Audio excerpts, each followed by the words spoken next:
heralekayi ಉಪ್ಪಿನಕಾಯಿ ಪಿತ್ತದ ಸಮಸ್ಯೆ ಇರೋರಿಗೆ ಈ heralekayi ಉಪ್ಪಿನಕಾಯಿ ಸೇವಿಸಿದ್ರೆ ತುಂಬ ಉತ್ತಮ. ಇದನ್ನು ಮಾಡೋದು ಹೇಗೆ ಅಂತ ನೋಡೋಣ. ಅಮ್ಮ ಊರಿಂದ heralekayi ಕೊಟ್ಟು ಕಳಿಸಿದ್ದಾರೆ. ಒಂದ್ಸರಿ ಚೆನ್ನಾಗಿ ತೊಳೆದು ನಾನು ಒಂದು ಬಟ್ಟೆಯಲ್ಲಿ ಒರೆಸಿ ಬಿಸಿಲಲ್ಲಿಟ್ಟು ಆಮೇಲೆ ಹೆಚ್ಚಲಿಕ್ಕೆ ಇಟ್ಕೊಳ್ತೀನಿ. ಹಾಯ್ ಫ್ರೆಂಡ್ಸ್, ನಮಸ್ತೆ. ನಾನು Rajeshwari. Welcome to our channel simple cook with Raji. ಉಪ್ಪಿನಕಾಯಿ ಮಾಡಬೇಕಾದ್ರೆ ಗಮನದಲ್ಲಿ ಇಟ್ಕೊಬೇಕಾಗಿರೋ ಅಂಶ ಏನಂದರೆ ಎಲ್ಲೂ ತೇವಾಂಶ ಇರಬಾರ್ದು. ನಾವು ಏನನ್ನೇ ಬಳಸಿದ್ರೂ ಅದರಲ್ಲಿ ತೇವಾಂಶ ನೀರಿನಾಂಶ ಇಲ್ಲದೇ ಇದ್ದಂಗೆ ನೋಡ್ಕೊಬೇಕು. ನಾನಿಲ್ಲಿ heralekayiನ ಒಂದು ಮೀಡಿಯಮ್ ಸೈಜ್ ಅದರದಷ್ಟು ಹೆಚ್ಕೊಳ್ತಾ ಇದ್ದೀನಿ. ನೀವು ಬೇಕಾದರೆ ಸ್ವಲ್ಪ ಸಣ್ಣ ಸೈಜ್ ಬೇಕಾದರೂ ಹೆಚ್ಕೊಬೋದು. ಕಹಿ ಇರೋ ಕಾರಣ ಸಣ್ಣ ಸಣ್ಣ ಪೀಸಸ್ ಇಟ್ಕೊಂಡ್ರೆ ತಿನ್ನೋದಕ್ಕೆ ತುಂಬಾ ಚೆನ್ನಾಗಿರುತ್ತೆ.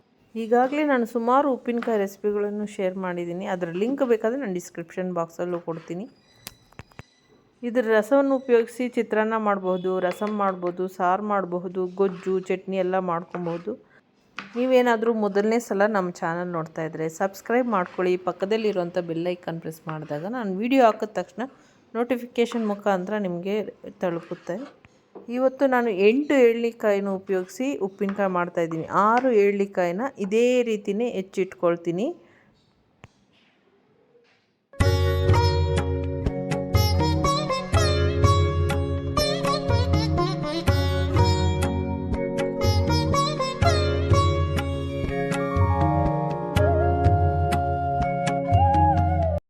ನಾನಿಲ್ಲಿ 6 heralekayiನ ಹೆಚ್ಚಿಟ್ಕೊಂಡಿದ್ದೀನಿ. ಇನ್ನೆರಡು heralekayiನ ತೆಗೆದಿಟ್ಕೊಂಡಿದ್ದೀನಿ. ಬೀಜಗಳು ಸ್ವಲ್ಪ ತೆಗೆದು ಬೇಕಾದರೂ ಯೂಸ್ ಮಾಡ್ಬೋದು. ಬೀಜ ಕಹಿ ಇರೋ ಕಾರಣ ಸ್ವಲ್ಪ ಆದಷ್ಟು ತೆಗೆದು ಮಾಡೋದು ಒಳ್ಳೆಯದು. ಸ್ವಲ್ಪ ಕೈ ಹಿಂಗೆ ಆಡಿಸಿದ್ರೆ ಸಾಕು, ಬೀಜಗಳೆಲ್ಲ ಸ್ವಲ್ಪ ಕೆಳಗಡೆ ಕೂತ್ಕೊಳ್ಳುತ್ತೆ.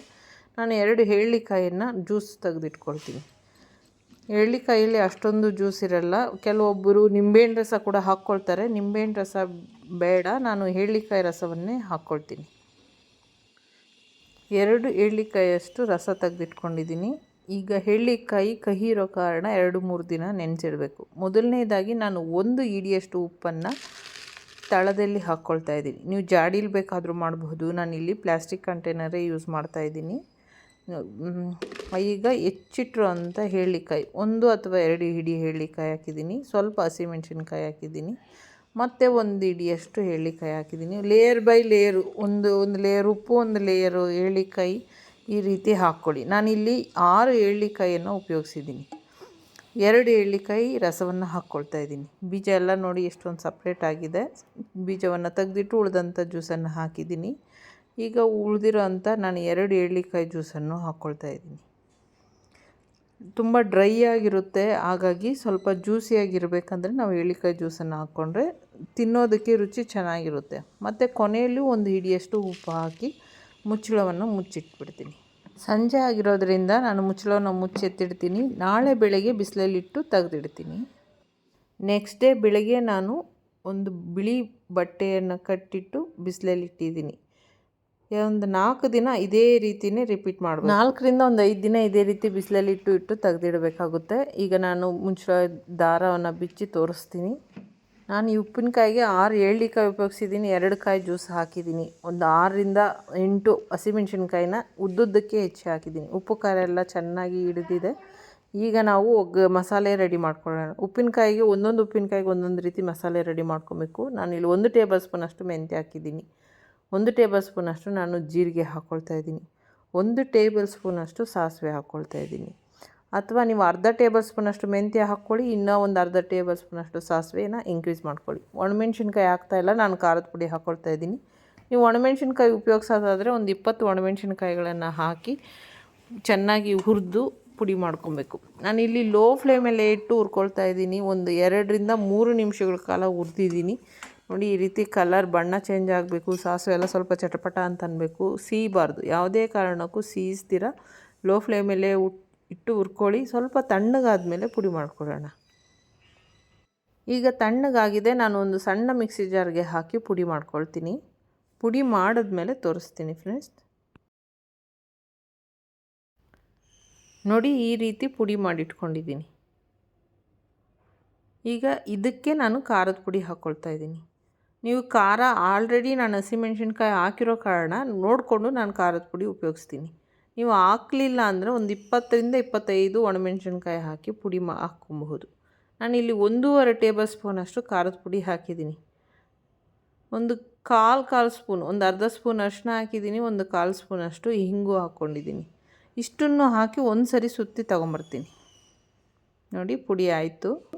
ಉಪ್ಪಿನಕಾಯಿ ಹಾಕ್ಕೊಳ್ಳೋದಕ್ಕೆ ಒಗ್ಗರಣೆ ರೆಡಿ ಮಾಡ್ಕೊಳ್ಳೋಣ. ನಾನಿಲ್ಲಿ ಅಡುಗೆ ಎಣ್ಣೆ ಉಪಯೋಗಿಸ್ತಾ ಇದ್ದೀನಿ. ಎಳ್ಳೆಣ್ಣೆ ಅಥವಾ ಕಡಲೆಕಾಯಿ ಎಣ್ಣೆ ಬೇಕಾದರೂ ಯೂಸ್ ಮಾಡಬಹುದು. ಒಂದು 6 ಟೇಬಲ್ ಸ್ಪೂನಷ್ಟು ಎಣ್ಣೆ ಹಾಕ್ಕೊಂಡಿದ್ದೀನಿ. ಬೆಳ್ಳುಳ್ಳಿ ಕೂಡ ಹಾಕ್ಕೊಬಹುದು. ನಾನಿವತ್ತು ಹಾಕ್ತಾಯಿಲ್ಲ. ಎಣ್ಣೆ ಚೆನ್ನಾಗಿ ಬಿಸಿ ಆಗಬೇಕು. ಮೇಲೆ ಹೊಗೆ ಬರೋವಷ್ಟು ಎಣ್ಣೆ ಬಿಸಿ ಆಗಬೇಕು. ಎಣ್ಣೆ ತಣ್ಣಗಿರೋದನ್ನು ಉಪಯೋಗಿಸ್ಬಾರ್ದು, ಆಯಿತಾ. ಎಣ್ಣೆ ಚೆನ್ನಾಗಿ ಬಿಸಿ ಆಗಿದೆ. ನಾನೀಗ ಸ್ಟವ್ ಆಫ್ ಮಾಡ್ತೀನಿ. ಎಣ್ಣೆ ಸ್ವಲ್ಪ ಜಾಸ್ತಿ ಬಿಸಿ ಇದೆ. ಈಗಲೇ ನಾನು ಸಾಸಿವೆ ಹಾಕಿದ್ರೆ ಸೀದೋಗುತ್ತೆ. ಹಾಗಾಗಿ ಒಂದು ಸ್ವಲ್ಪ ಹೊತ್ತು ಬಿಟ್ಟು ಸಾಸಿವೆ ಹಾಕ್ಕೊಳ್ತೀನಿ. ಈಗ ಮಸಾಲೆನ ಪುಡಿ ಮಾಡಿರೋಂಥ ಮಸಾಲೆನ ನಾನು ಉಪ್ಪಿನಕಾಯಿ ಪೀಸಸ್ಗಳಿಗೆ ಉಪ್ಪಿನಕಾಯಿ ಮಾಡೋದಕ್ಕೆ ಹಾಕಿ ಮಿಕ್ಸ್ ಮಾಡ್ಕೊಳ್ತೀನಿ. ಏಲಕ್ಕಾಯಿ ಮತ್ತು ಈ ಪುಡಿ, ಮಸಾಲೆ ಪುಡಿ ಎಲ್ಲ ಚೆನ್ನಾಗಿ ಮಿಕ್ಸ್ ಆಗಬೇಕು. ಒಂದಕ್ಕೊಂದು ಚೆನ್ನಾಗಿ ಹೊಂದ್ಕೊಳ್ಳೋ ರೀತಿ ಮಿಕ್ಸ್ ಮಾಡಿ ಹಾಕ್ತೀನಿ. ಅಥವಾ ನೀವು ಒಗ್ಗರಣೆ ಹಾಕಾದ್ಮೇಲೆ ಆ ಪುಡಿನ ಎಣ್ಣೆಗೆ ಹಾಕಿ ಕೂಡ ಮಿಕ್ಸ್ ಮಾಡ್ಕೊಬೋದು, ಏನೂ ತೊಂದರೆ ಇಲ್ಲ. ಈ ರೀತಿಯೂ ಮಾಡಬಹುದು, ಆಯಿತಾ. ಮಿಕ್ಸ್ ಆಯಿತು ನೋಡಿ ಚೆನ್ನಾಗಿ. ಈ ರೀತಿ ಚೆನ್ನಾಗಿ ಹೊಂದ್ಕೊಳ್ಳೋ ರೀತಿ ಮಿಕ್ಸ್ ಮಾಡ್ಕೊಬೇಕು. ಎಣ್ಣೆ ಇನ್ನೂ ಬಿಸಿ ಇದೆ. ಈಗ ಸ್ವಲ್ಪ ಸಾಸಿವೆ ಹಾಕ್ಕೊಳ್ತೀನಿ. 2 ಒಣಮೆಣಸಿನ್ಕಾಯಿ ಹಾಕ್ಕೊಳ್ತೀನಿ. ಎಣ್ಣೆ ಬಿಸಿ ಇರಬೇಕಾದ್ರೆ ಹಾಕೋದು ಬೇಡ. ಸ್ವಲ್ಪ ತಣ್ಣಗಾದ್ಮೇಲೆ ಆರಿಸಿ ಹಾಕ್ಕೊಬೇಕಾಗುತ್ತೆ. ಈಗ ಹಾಕ್ಕೊಳ್ಳೋಣ. ಈಗ ಒಂದಕ್ಕೊಂದು ಹೊಂದ್ಕೊಳ್ಳೋ ರೀತಿ ಮಿಕ್ಸ್ ಮಾಡಿದ್ರೆ ನಮ್ಮ ಉಪ್ಪಿನಕಾಯಿ ರೆಡಿ ಆಯಿತು. ಮೊದಲನೇ ಸಲ ನಮ್ಮ ವೀಡಿಯೋಸ್ ನೋಡ್ತಾ ಇದ್ದರೆ ಸಬ್ಸ್ಕ್ರೈಬ್ ಮಾಡ್ಕೊಳ್ಳಿ, ಲೈಕ್ ಮಾಡಿ, ಶೇರ್ ಮಾಡಿ. ನಿಮ್ಮ ಫ್ರೆಂಡ್ಸು, ನಿಮ್ಮ ಫ್ಯಾಮಿಲಿ ಮೆಂಬರ್ಸ್ ಜೊತೆನೂ ರೆಸಿಪೀಸ್ ಶೇರ್ ಮಾಡ್ತಾರೆ. ನಾನು ಹಳೆಯ ಸಾಂಪ್ರದಾಯಿಕ ಶೈಲಿ ಅಡುಗೆಗಳಾಗಲಿ ಹೊಸ ರೆಸಿಪಿಗಳಾಗಲಿ ಶೇರ್ ಮಾಡ್ತಾಯಿರ್ತೀನಿ. ನೀವು ಬೆಲ್ ಐಕಾನ್ ಪ್ರೆಸ್ ಮಾಡಿದ್ರೆ ನಾನು ವಿಡಿಯೋ ಹಾಕಿದ ತಕ್ಷಣ ನೋಟಿಫಿಕೇಷನ್ ಮುಖಾಂತರ ತಲುಪುತ್ತೆ. ಗ್ಲಾಸ್ ಬಾಟಲ್ಸಲ್ಲಾಗಲಿ ಅಥವಾ ಜಾಡಿಲಾಗಲಿ ಹಾಕಿ ಎತ್ತಿಡಿ. ತುಂಬಾ ಚೆನ್ನಾಗಿದೆ ಉಪ್ಪಿನಕಾಯಿ, ಕರೆಕ್ಟಾಗಿದೆ ಮಸಾಲೆ. ಟ್ರೈ ಮಾಡಿ ಹೇಗೆ ಬಂತು ಅಂತಲೂ ನನಗೆ ಕಮೆಂಟ್ಸ್ ಮುಖಾಂತರ